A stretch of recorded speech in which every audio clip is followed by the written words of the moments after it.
Jalan ini berujung, pasti ada batasnya. Tak seorang pun tahu bila sampai akhirnya. Detak jantungku getar, denyut nadiku, semua hembusan nafas ini usai waktunya nanti. Debu kembali menjadi debu,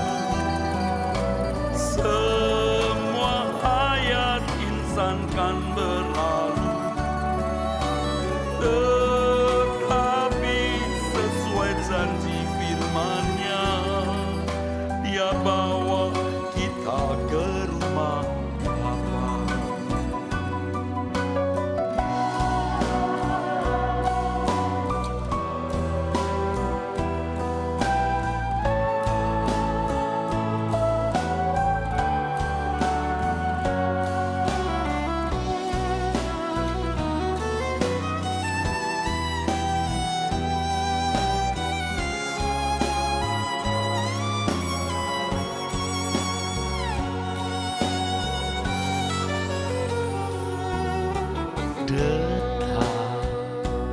Detak jantungku getar, denyut nadiku, semua hembusan nafas ini usai waktunya nanti.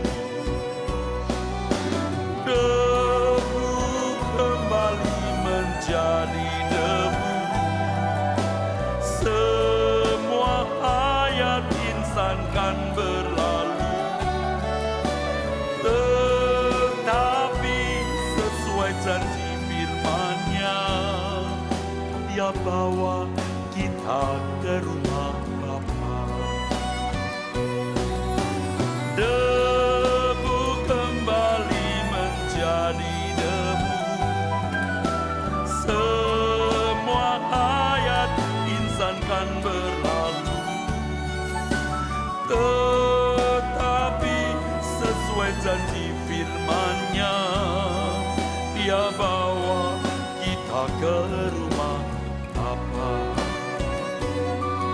Dia bawa kita ke rumah Bapa.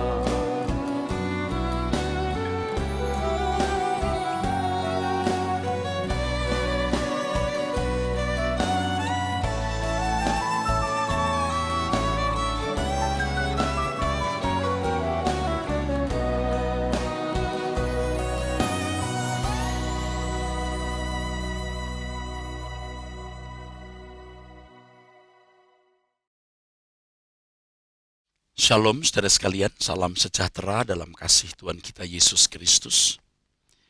Kita kembali jumpa dalam program Suara Kebenaran. Yang melalui program ini saya berharap saudara-saudara sekalian diberkati oleh Tuhan secara istimewa dengan kebenaran firman Tuhan yang mengubah kita. Saudara, selama ini di lingkungan orang-orang Kristen, begitu mudahnya orang mengaku sudah lahir baru, atau istilah yang lebih sering digunakan adalah hidup baru. Sudah hidup baru, ya. Suami yang tadinya tidak ke gereja, lalu mulai ke gereja, istrinya berkata, "Suami saya sudah hidup baru." Istri yang tadinya tidak ke gereja, mulai ke gereja, suami berkata, "Sekarang istri saya sudah mau hidup baru bersama saya." Orang tua yang tidak pernah ke gereja, lalu mulai ke gereja, anak-anaknya berkata, "Papa mama saya sekarang sudah hidup baru." Anak-anak yang tidak pernah ke gereja, apalagi yang melakukan pelanggaran-pelanggaran moral, lalu mulai ke gereja jadi anak baik di mata orang tua berkata, anak saya sudah lahir baru atau hidup baru. Begitu mudahnya, saudara. Orang mengaku atau diakui sebagai lahir baru. Ini membahayakan.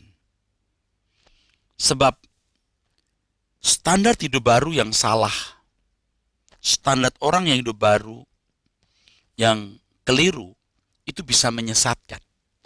Orang merasa sudah puas, merasa sudah memenuhi tanggung jawabnya sebagai anak Tuhan, ya, ketika ia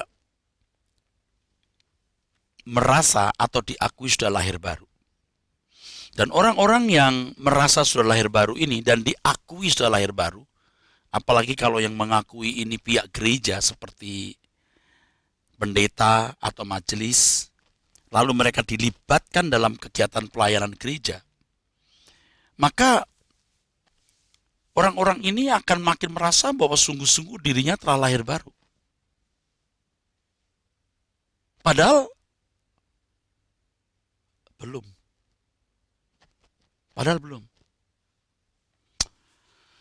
Jadi saudaraku sekalian, kita harus memperkarakan hal ini dengan sangat serius.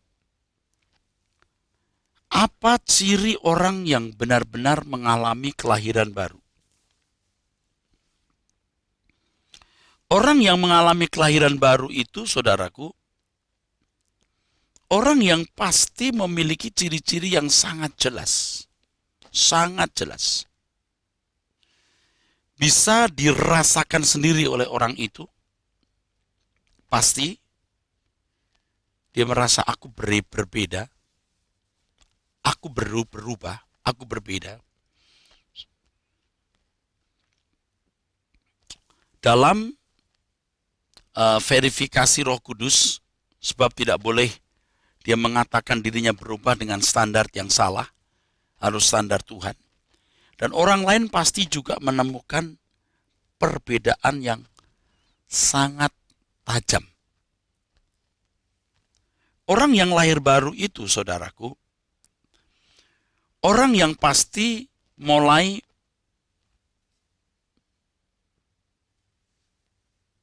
tidak bisa hidup dalam dosa. Itu pasti. Memang tidak seketika, ya, tidak seketika. Tapi kalau sampai titik orang mengalami kelahiran baru, dia tidak bisa hidup di dalam dosa. Ia akan terus mengalami pertumbuhan secara signifikan dalam kesucian atau kekudusan. Pasti. Sebab kodratnya sudah berubah, naturnya sudah berubah, saudara. Nah, titik ini kan tidak bisa dicapai dengan mudah. Saya sudah beberapa kali menjelaskan dalam program Suara Kebenaran bahwa kelahiran baru itu bukan sesuatu yang bersifat mistis, bukan sesuatu yang ajaib, tapi natural, bisa dipahami secara logis oleh logika kita. Jadi jangan berpikir bahwa kelahiran baru itu terjadi karena tindakan Tuhan sepihak, tanpa peran manusia itu sama sekali. Tidak mungkin seseorang tiba-tiba merasa, wah, saya lahir baru loh. Kok tahu? Ya, saya percaya saja. Atau pada waktu kebaktian kebangunan rohani, atau pada waktu kebaktian khusus di gereja atau kebaktian tidak khusus, seseorang dipanggil maju ke depan, atau tetap di tempat, diajak atau ditantang untuk menerima Yesus sebagai Tuhan dan Juru Selamat. Dan ketika dia mengatakan, aku menerima engkau sebagai Tuhan dan Juru Selamat, maka waktu itu dia merasa dan yakin lahir baru. Ajaib begitu. Berkali-kali saya mendengar pengkhotbah pembicara berkata bahwa mujizat yang terbesar itu kelahiran baru. Di situ orang digiring kepada pengertian bahwa kelahiran baru itu satu tindakan Allah yang spektakuler, yang transenden, yang melampaui akal. Padahal kelahiran baru itu proses natural yang bisa berlangsung dalam hidup seseorang lewat sebuah perjalanan tahap ke tahap. Ya, dari firman yang dia dengar, dari kebenaran yang dia serap, ia mengalami satu level di mana ia dilahirkan baru. Kita harus memahami itu. Saya mengerti bahwa banyak orang terjerat gitu, terperangkap dalam pengertian yang sempit, yaitu memahami kelahiran baru hanya dari Injil Yohanes pasal 3, perjumpaan Tuhan Yesus dengan Nikodemus. Tuhan Yesus berkata kepada Nikodemus, ya, Tuhan Yesus berkata kepada Nikodemus, kamu harus dilahirkan baru. Itu harus dipahami sebagai kasus khusus, special case. Sangat spesial, very special. Sangat khusus. Tuhan tidak berkata ini kepada yang lain. Hanya kepada Nikodemus, kamu harus dilahirkan baru. Dari seorang dengan pola berpikir Yudaism atau agama Yahudi yang begitu kuat, tidak mungkin dia bisa menerima Yesus sebagai juru selamat. Selain teologianya berbeda, mereka juga orang-orang yang sudah biasa terhormat atau bisa dikatakan mau kehormatan sampai pada tingkat gila hormat. Tidak mungkin.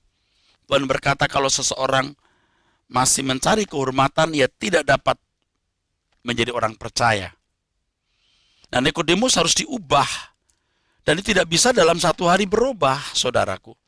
Ingat, iman datang dari pendengaran oleh firman. Proses yang bertahap. Jadi ketika seorang menjadi Kristen, itu belum tentu dia lahir baru. Dia harus mendengar firman, mendengar firman, mendengar firman, mendengar firman, mendengar firman. Firman pun juga harus dilihat dari dua aspek. Satu logos, yang kedua rema. Logos dalam bentuk pengertian, dalam nalar atau kognitif. Lalu yang kedua, saudara-saudara, harus dipahami bahwa firman yang diterjemahkan dalam situasi konkret itu rema. Lewat satu peristiwa kehidupan, Tuhan berbicara, itu rema.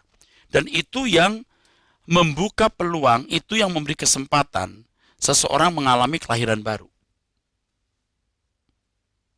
Itu. Jadi, tidak bisa dihindari.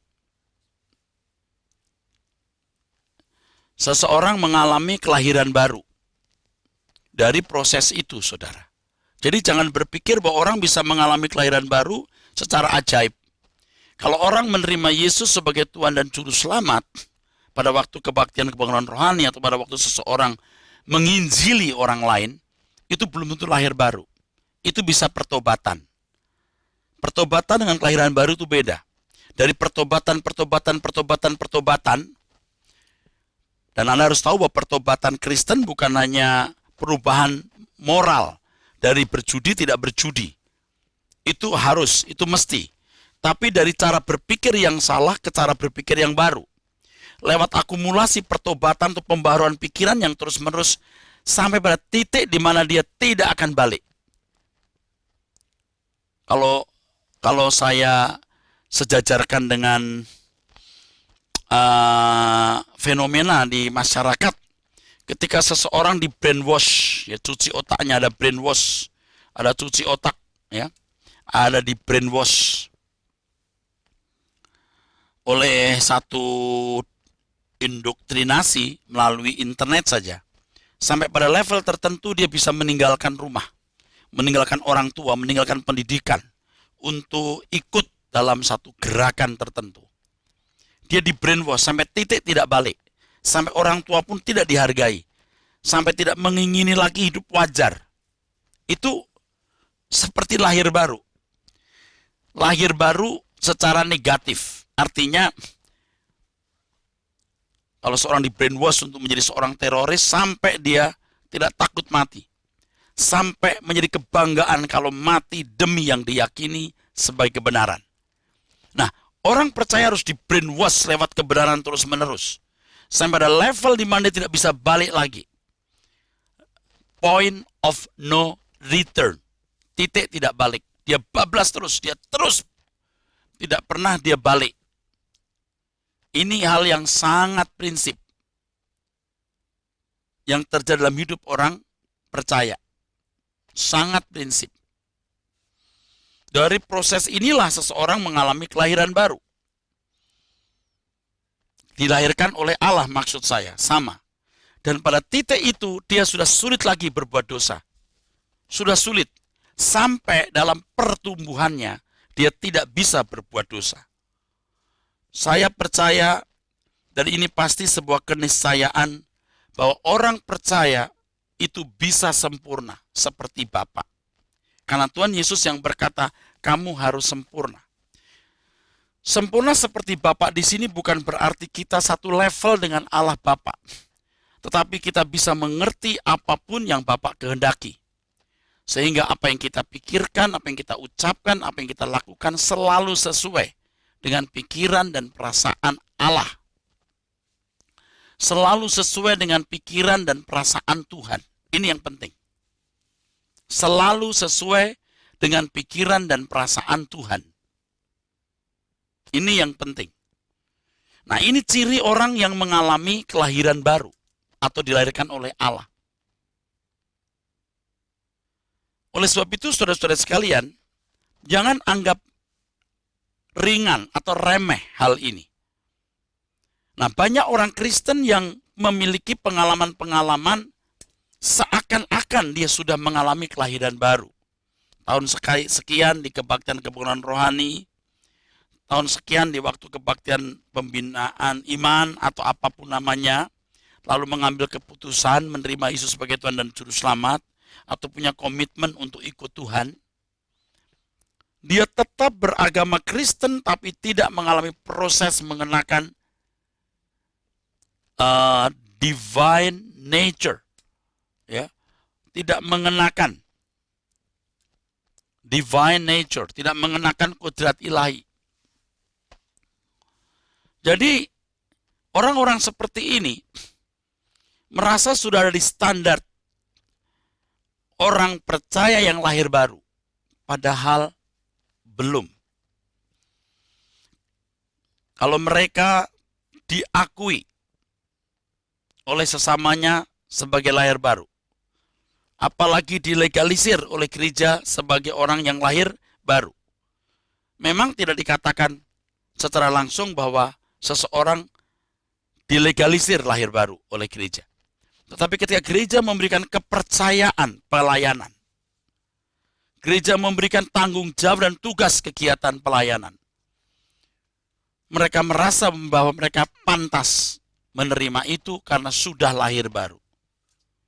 Padahal tidak sedikit orang mendapat tanggung jawab pelayanan atau kegiatan gereja hanya karena dia seorang yang berpendidikan tinggi, seorang yang terhormat, seorang yang berpangkat, berjabatan, pangkat jabatannya bisa dipakai untuk kepentingan kegiatan gereja, atau karena kaya, uangnya bisa dimanfaatkan oleh pendeta guna pelayanan pekerjaan Tuhan. Jadi tidak fair,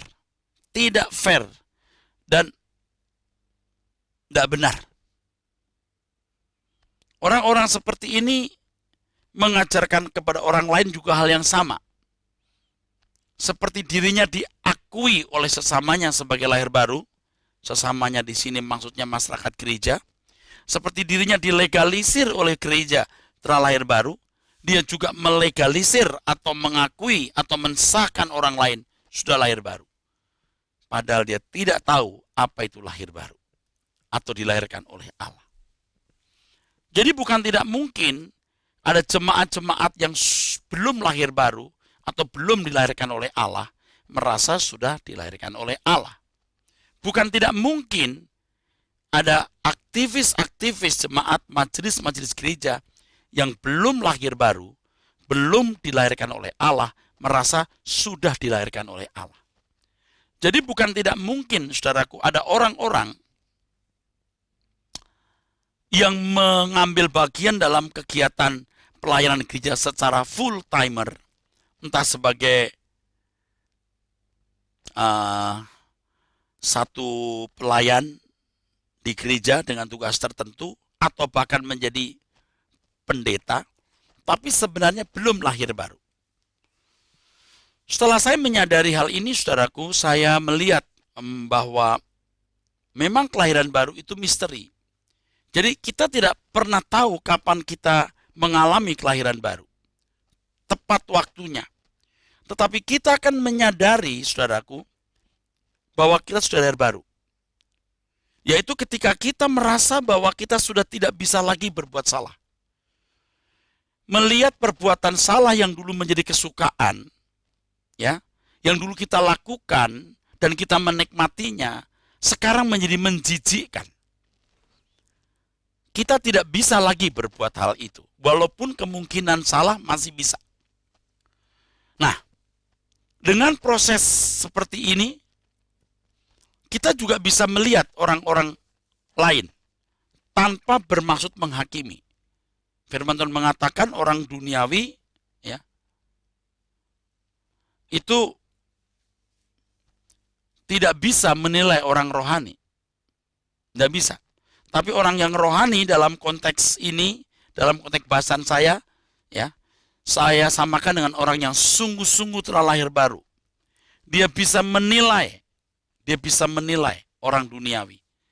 Dalam teks firman Tuhan, dalam konteks tersebut dikatakan, kami memiliki pikiran Kristus. Jadi orang yang dewasa rohani, orang yang mengalami kelahiran baru, yang bertumbuh memiliki pikiran Kristus, dia bisa menilai orang lain. Ini duniawi. Ini masih duniawi. Tapi orang duniawi tidak bisa menilai orang rohani. Jadi setelah kita menyadari kita sudah lahir baru dengan tanda ini, kita akan bisa melihat banyak orang sebenarnya belum lahir baru. Orang bisa salah, saya mengerti. Tapi orang yang lahir baru memiliki reaksi terhadap kesalahan itu berbeda dengan orang yang belum lahir baru. Ya memang ini tidak mudah dan saya tidak berharap Anda menghakimi orang. Tapi kelahiran baru seseorang atau seorang yang dilahirkan oleh Allah itu akan sangat nampak. Nampak sekali. Perbedaan orang yang dilahirkan oleh Allah atau sudah dilahirkan oleh Allah dengan orang yang belum dilahirkan oleh Allah sangat tajam perbedaannya. Oke, selanjutnya saudaraku. Jadi orang yang dilahirkan oleh Allah itu karena dia berkodrat ilahi, dia tidak bisa berbuat dosa lagi. Nah, di dalam bayangan banyak orang yang lahir baru itu kan ditentukan Tuhan katanya. Jadi ada orang yang ditentukan lahir baru dan yang lain tidak. Karena yang ditentukan lahir baru ini terpilih. Yang lain tidak. Ini keliru, saudara. Ini keliru. Kalau Anda berpikir demikian, berarti Tuhan itu jahat. Artinya, Tuhan membiarkan orang masuk neraka. Jangan berkata itu keadilan. Itu bukan keadilan. Karena Tuhan juga tidak pernah mengajarkan versi keadilan seperti itu. Kita orang tua saja kalau menyuruh anak, kamu kuliah ya nak, sampai jadi sarjana. Kamu tidak usah kuliah ya, kamu dagang saja. Dasarnya apa? Kalau dasarnya ya suka-suka apa-apa dah. Itu orang tua yang jahat. Bodoh. Memang ada anak yang bakatnya dagang, kamu nggak bakat sekolah. Kalau ini, anak yang lain ini bakat ya. Dia bakat di bahasa, dia bakat di IT, dia bakat misalnya di sastra, ya udah kamu kuliah, kamu dagang. Lagi pula situasi ekonomi juga sulit, kamu dagang ya nak. Kamu S1 saja cukup, kamu sampai S3. Itu orang tua punya pertimbangan. Tidak mungkin Allah tanpa pertimbangan dengan sewenang-wenang dalam kedaulatan yang sewenang-wenang menentukan orang lahir baru dan yang lain tidak. Tidak mungkin. Memang ada orang-orang yang ditentukan di hidup di zaman perjanjian baru mendengar firman secara memadai. Ya, Adapun respon masing-masing mereka menentukan apakah mereka benar-benar mau dilahirkan baru atau tidak. Ada orang-orang di pedalaman Tibet, Afrika, tapi tidak pernah mendengar Injil atau mendengar Injil secara tidak memadai. Mereka juga tidak ditentukan. Betul. Tapi Tuhan tidak menentukan individu. Tuhan hanya menentukan kelompok. Memberikan atau menentukan orang memiliki kesempatan. Bukan menentukan orang binasa atau selamat. Tuhan hanya memberikan kesempatan. Tuhan memberikan kesempatan memilih, kesempatan mengambil keputusan. Bukan memilih manusianya untuk selamat atau binasa, tapi memilih kelompok manusia. Dari kelompok manusia ini mereka diberi kesempatan memilih.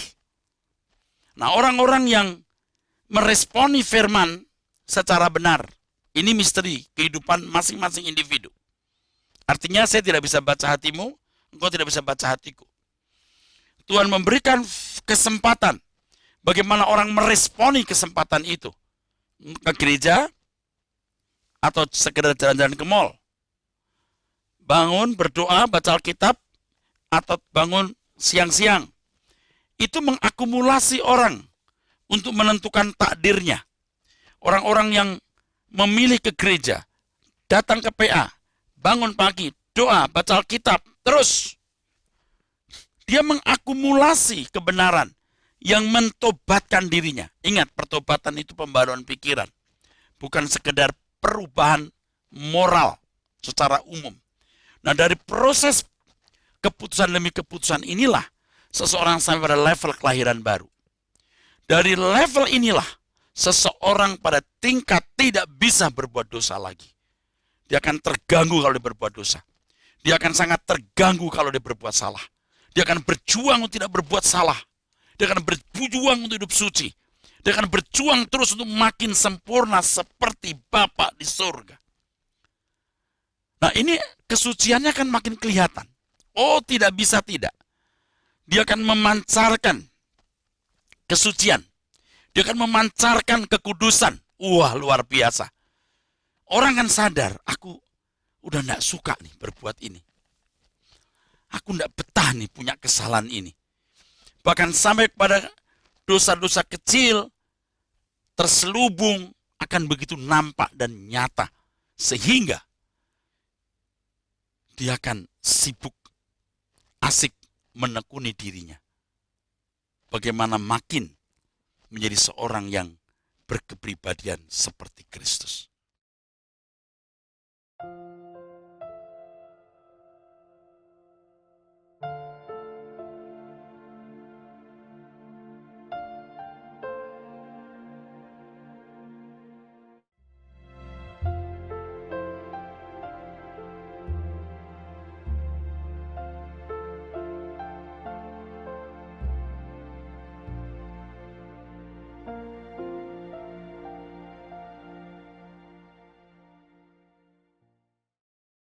Saudara, orang yang benar-benar lahir baru atau dilahirkan oleh Allah, itu pasti akan seperti Allah Bapaknya. Like father, like son. Orang-orang yang memiliki natur Allah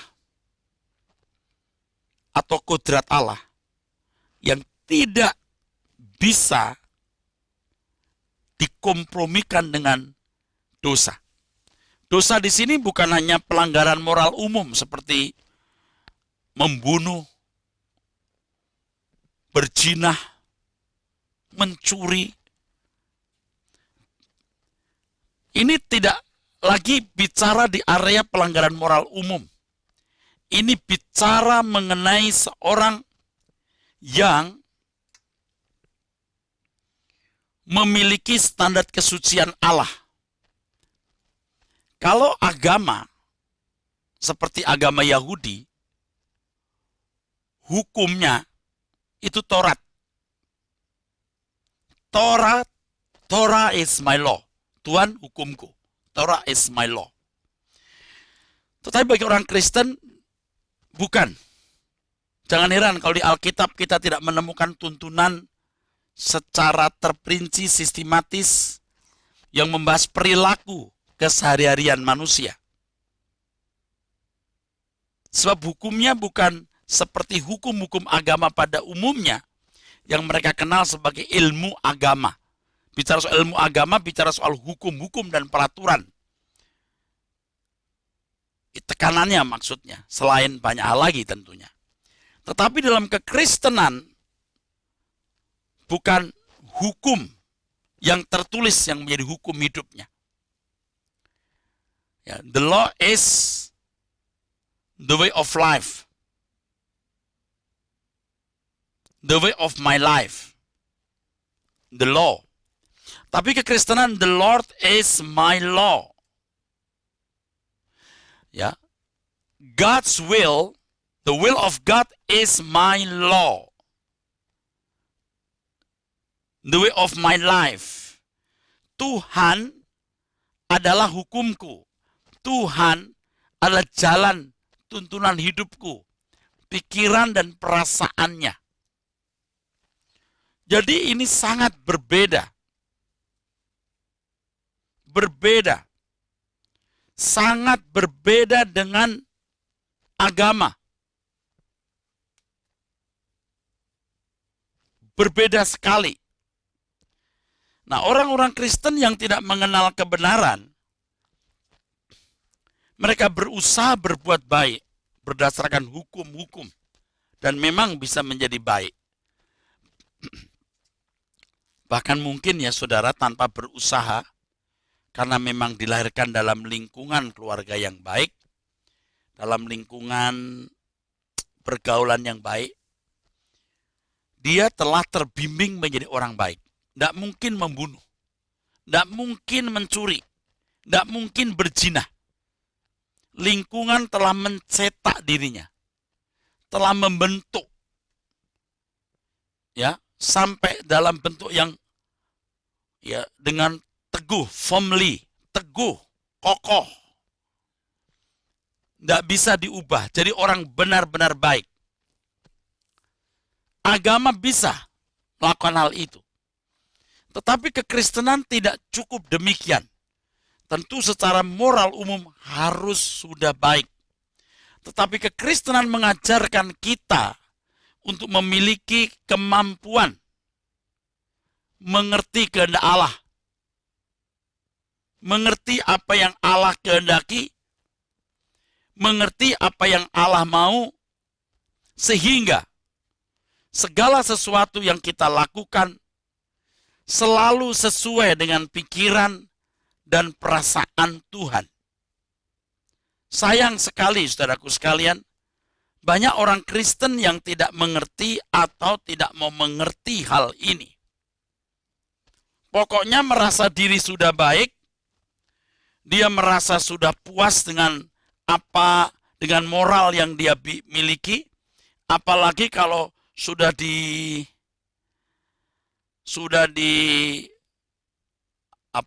dilegalisir, disahkan oleh orang bahwa dirinya adalah sudah lahir baru. Wah, dia sudah tidak peduli apakah dirinya sudah lahir baru atau belum. Orang yang lahir baru, orang yang punya kemampuan, ability to know the will of God, memahami apa kehendak Tuhan, what is good and is pleasing to Him and is perfect. Apa yang baik, yang berkenan, dan yang sempurna. Jadi tidak bisa tidak dengan kodrat ilahi yang dimilikinya, otomatis dia tidak menyukai dosa.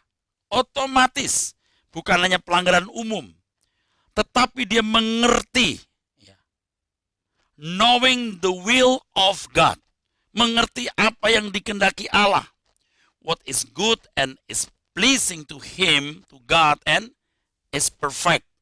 Apa yang baik, yang menyenangkan Tuhan, atau berkenan, dan yang sempurna. Dan itu menjadi kodrat, not just to do. Kalau hukum kan harus melakukan ini, itu, ya. Ya. Seperti sebuah kewajiban, like obligation, seperti sebuah kewajiban. Tetapi ini sudah as a nature, satu kodrat, not just to do, but to be. Jadi naturnya, jadi kodratnya, otomatis dia melakukan apa yang baik, yang berkenan, dan yang sempurna. Nah, kalau saudara cuma menjadi orang beragama yang baik, saudara tidak beda loh dengan orang-orang di luar sana. Tidak beda. Orang-orang baik, orang-orang Kristen yang baik, dimanapun juga bisa diakui sebagai orang baik. Lalu orang berkata, dia orang Kristen loh, baik. Dia Kristen baik. Tetapi dia tidak akan pernah bisa menjadi saksi Kristus. Saksi Kristus artinya dia tidak akan pernah bisa untuk membuktikan bahwa Allahnya itu benar. Yesus itu juru selamat. Bagaimana bisa membuktikan Yesus itu juru selamat? Bagaimana bisa? Kalau kelakuan baik yang dimiliki orang Kristen tidak beda. Tidak bisa menjadi saksi.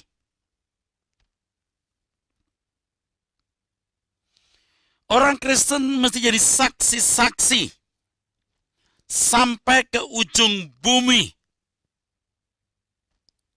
Sampai ke ujung bumi artinya dimanapun kamu berdiri, karena bumi ini bulat, kamu akan membuktikan bahwa Yesus itu juru selamat. Dengan menunjukkan satu bukti dari kehidupan orang yang telah diselamatkan. Bukti dari kehidupan orang yang telah diselamatkan adalah orang yang berkelakuan seperti Tuhan Yesus. Nah ini loh yang dikehendaki Tuhan.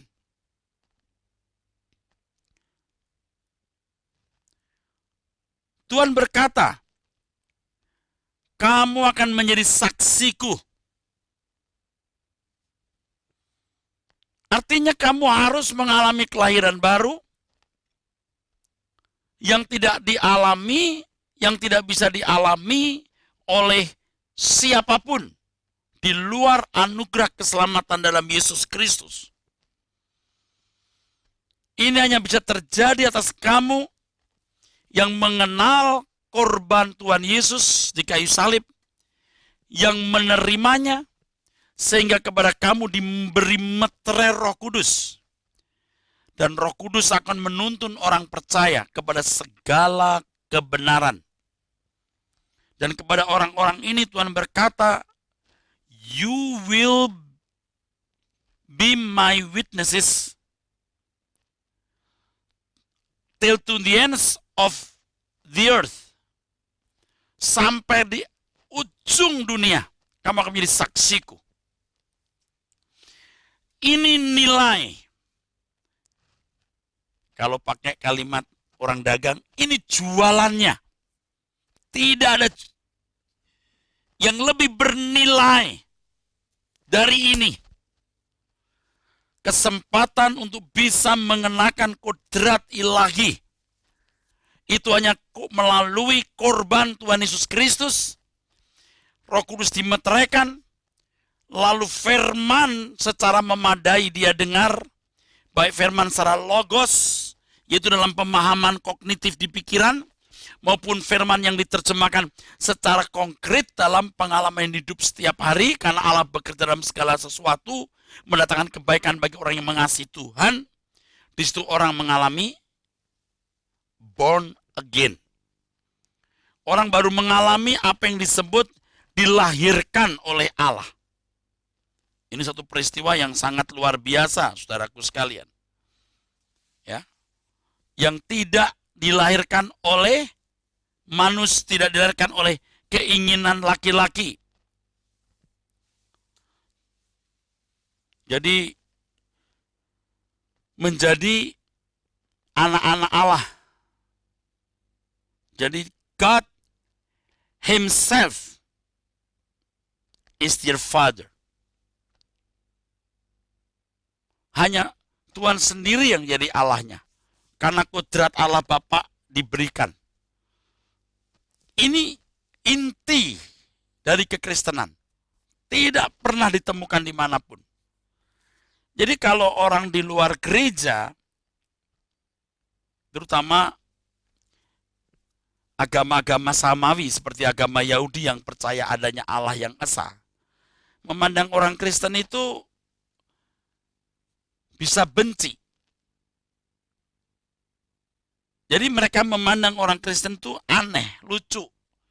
Manusia kok ngaku anak Allah loh, gitu. Siapa kita kok ngaku anak Allah? Tetapi Alkitab mengatakan memang kita ini anak Allah. Bukankah roh yang ada pada manusia itu roh dari Allah? Bukan dari mana-mana kok. Roh dari Allah. Paham? Roh dari Allah. Dengan roh dari Allah ini, seseorang dimampukan untuk mengenakan kodrat ilahi. Tetapi ini tidak bisa secara otomatis. Harus belajar firman, pikirannya harus diisi oleh firman, di pembaruan pikiran yang sama dengan pertobatan atau metanoia, perubahan pikiran, sampai pada paranoia, penyimpangan pikiran, sampai titik itu lahir baru. Dan terus dia bertumbuh. Makanya saya percaya orang yang lahir baru tidak akan bisa binasa lagi. Titik lahir baru dia tidak bisa berbalik. Orang sering berkata, wah Erastus itu Arminian. Saya tidak ikut Arminian atau Calvin atau Agustinus atau Pelagius, Bultmann atau siapapun. Saya hanya belajar dari Alkitab dengan kaidah hermeneutik, eksegesis yang tepat, dan saya ikuti saja Alkitab. Wah Erastus itu Arminian. Saya percaya bahwa sekali selamat tetap selamat. Itu bukan kelompok Armenian. Kelompok orang-orang Armenian bisa mengatakan bahwa keselamatan bisa hilang. Kalau saya katakan kesempatan keselamatan yang bisa hilang. Tapi keselamatan itu sendiri tidak bisa hilang. Jika seseorang sudah mencapai satu titik di mana dia sudah mengalami kelahiran baru. Yang Alkitab katakan bahwa ia memiliki hak penuh masuk kerajaan surga. Dikatakan lagi, pengharapannya menjadi milik yang pasti. Jadi kalau dikatakan pasti penuh di sini, tidak akan bisa berbalik. Orang-orang yang pasti sudah selamat. Makanya orang-orang seperti ini tidak bisa berbuat dosa lagi. Kalaupun dia belum dewasa, dia bisa jatuh, dia akan segera berbalik. Tidak bisa hidup di dalam dosa. Memang bisa. Jatuh dalam dosa, bisa. Tapi tidak bisa hidup dalam dosa. Dia akan terus bertumbuh dalam kebenaran. Sampai kemudian dia menjadi sempurna. Nah, tidak tahu kapan sempurna. Tentu saudara harus tahu sempurnanya di sini tidak mirip persis seperti Allah Bapa atau seperti Tuhan Yesus loh saudara. Bagaimanapun manusia tetap manusia. Tetapi dia punya kemampuan untuk melakukan segala sesuatu selalu sesuai dengan pikiran perasaan Allah. Ini yang penting. Selalu sesuai. Selalu sesuai. Apapun yang dia lakukan. Apapun yang dia perbuat. Selalu sesuai. Tepat. Ini yang tidak bisa dilakukan oleh orang yang belum lahir baru. Jadi perhatikan dari pertobatan, Ingat, pertobatan Kristen bukan hanya perubahan moral, tapi perubahan cara berpikir atau metanoia dalam bahasa aslinya. Sampai pada paranoia, penyimpangan pikiran. Ini kelahiran baru. Itu akan terus bertumbuh menjadi sempurna. Dia tidak bisa berbalik lagi, menoleh ke belakang. Jadi sudah plus terus. Kalau dulu masih plus min, sekarang plus. Kalau min ya bisa saja, tapi makin hari makin plus terus. Dia akan makin yakin bahwa kesucian itu sebuah keniscayaan. Nah, kalau kita berkata kamu harus hidup tidak bercacat, tidak bercela, jelaslah saudara, tidak ada peluang lah untuk berbuat sesuatu yang salah. Nah, ini satu pergumulan hebat yang kita harus alami, pergumulan luar biasa yang kita harus jalani dan berlangsung dalam hidup kita tanpa batas. Terus kita lakukan atau kita alami. Disinilah orang baru benar-benar mengikut Tuhan Yesus. Ikut jejak Tuhan. Ikut cara hidup Tuhan. Ikut gaya hidup Tuhan Yesus. Ikut semua prinsip-prinsipnya. Jadi kalau Tuhan berkata makananku adalah melakukan kehendak Bapa dan menyelesaikan pekerjaannya. Artinya kesukaanku, makananku, rezekiku. Kan persoalannya adalah bagaimana dengan saudara? Rezeki saudara apa? Makanan saudara apa? Kalau dulu kita masih suka dengan hal-hal yang menurut kita membahagiakan kita sendiri, kalau dulu kita berbuat segala sesuatu untuk menyenangkan diri sendiri, tapi sekarang makananku melakukan kehendak Bapa dan menyelesaikan pekerjaannya. My food is to obey the will of the one who sent me and to finish the work he gave me to do. Makananku melakukan kehendak Bapa, mentaati, to obey the will of the one who sent me and to finish the work he gave me to do. Dan lakukan apa yang mengutus aku kehendaki untuk kulakukan. My food, makananku. Sebab aku tidak bisa hidup tanpa makanan. Aku tidak bisa hidup tanpa melakukan kehendak Bapa. Ada orang-orang yang tidak bisa hidup kalau keinginannya tidak dituruti. Nah, ini makanannya melakukan kehendaknya sendiri. Ada orang-orang yang kecewa lalu menjatuhkan diri dari apartemen lantai 32, apartemen lantai 24. Maksudnya apa itu? Dia tidak bisa hidup tanpa merasa bahagia. Ketika suaminya mengecewakan dia tidak ingin itu terjadi, dia bunuh diri. Ada anak remaja yang bunuh diri minum racun misalnya. Kenapa? Diputusin pacarnya. Bahkan ada cerita yang mengenaskan. Seorang anak SD, itu diberitakan di satu media ya saudaraku. Hanya keinginan yang gak dituruti orang tua, dia gantung diri. Dia pikir kematian itu seperti orang tidur, lalu selesai semua. Dia tidak tahu kalau manusia harus bertanggung jawab di hadapan Tuhan. Kalau kita sadar bahwa kita ini makhluk ciptaan, kita hidup hanya untuk melakukan kehendak Sang Pencipta kita akan menuruti apapun yang Tuhan kehendaki. Nah, orang-orang Kristen yang mengikut Tuhan Yesus, ikut jejak Tuhan Yesus, apa yang Tuhan lakukan, itu yang kita lakukan, dan kerinduannya kuat hanya untuk itu ciri orang lahir baru. Makananku, my food, makananku, is to obey the will of Father. Melakukan kehendak Bapa di surga. The Father, the one who sent me and to finish the work he gave me to do.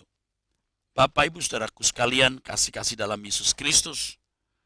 Betapa indahnya kalau kita terus mengalami satu pembaruan pikiran sampai titik kita tidak memiliki makanan lain, kesenangan lain kecuali melakukan kehendak Bapa. Betapa indahnya. Pelayanan gereja harus mengarahkan orang-orang Kristen berselera ini. Bukan selera barang branded, masih ingin punya rumah bagus, ingin punya mobil bagus, mewah untuk bisa show. Ini orang-orang yang bukan anak Tuhan.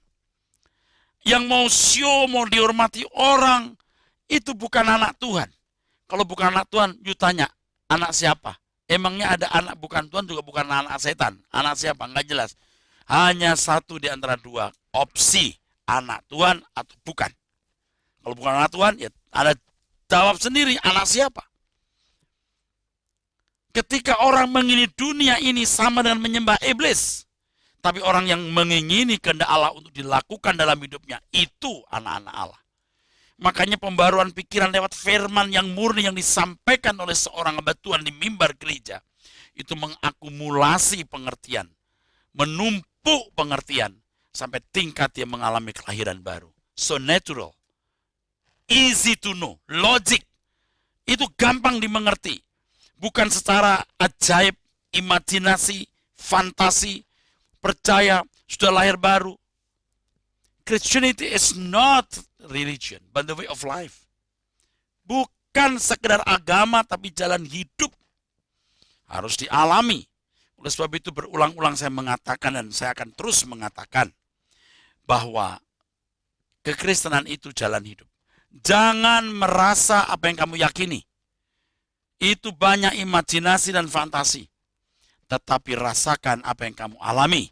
Jadi alami kekristenanmu, buktikan Allah hidup, buktikan kebenaran firman Tuhan yang benar, kebenaran firman Tuhan yang luar biasa, yang terperagakan di dalam hidup kita masing-masing. Saudara, masih banyak pemberitaan firman Tuhan yang sangat akan memberkati saudara. Ikuti program-program semacam ini. Saudara download di YouTube pemberitaan firman Tuhan seperti ini. Kunjungilah website kami. Temukan khotbah-khotbah seperti ini, Erastus Sabdono. Di YouTube Anda akan bisa menemukan begitu banyak kebenaran yang sangat signifikan merubah hidup saudara. Dan hari-hari ini Tuhan terus membukakan rahasia firman Tuhan. Hanya untuk satu hal, kita menjadi umat yang layak bagi Tuhan. Umat yang menyenangkan hati Bapa. Nantikan kami di program yang sama di lain kesempatan. Kami akan hadir menjadi berkat bagi saudara-saudara sekalian. Sampai jumpa, Tuhan memberkati saudara sekalian. Sola Gracia.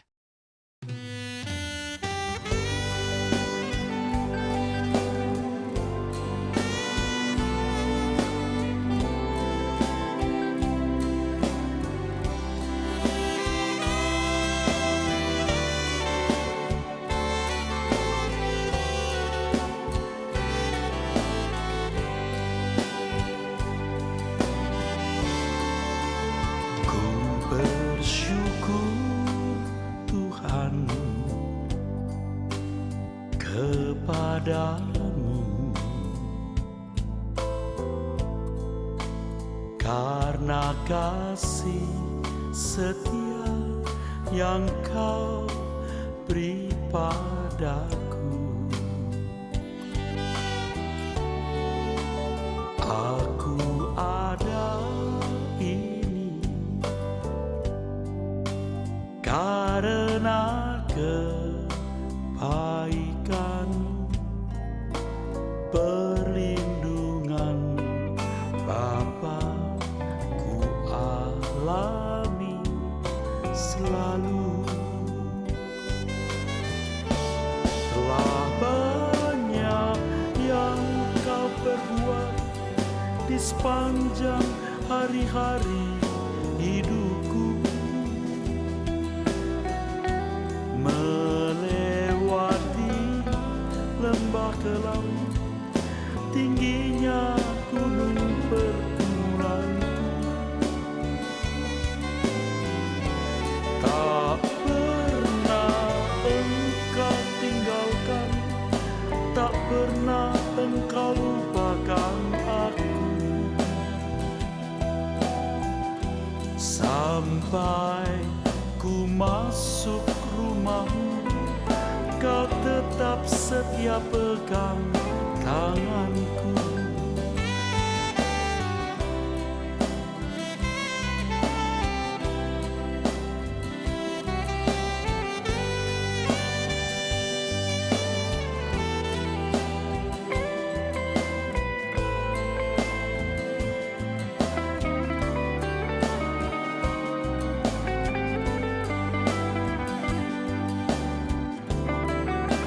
Aku ada ini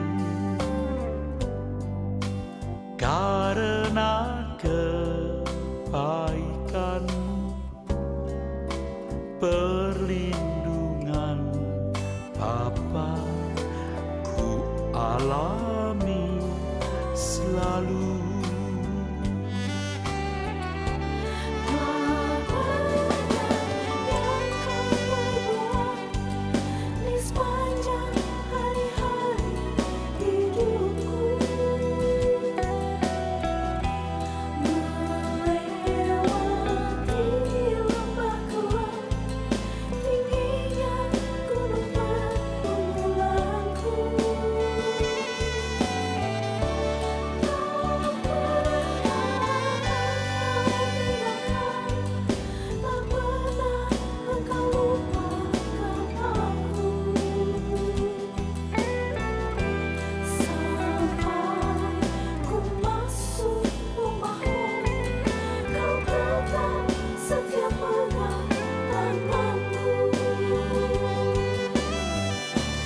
Telah banyak yang kau perbuat di sepanjang hari-hari hidupku,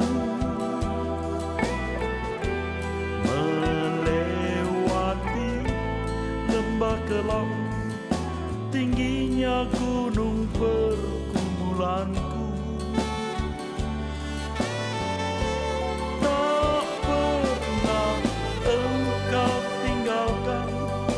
Tak pernah engkau lupakan aku.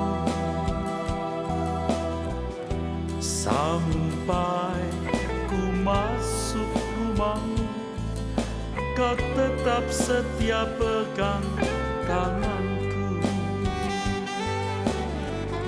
Sampai ku masuk rumahmu, kau tetap setia pegang tanganku.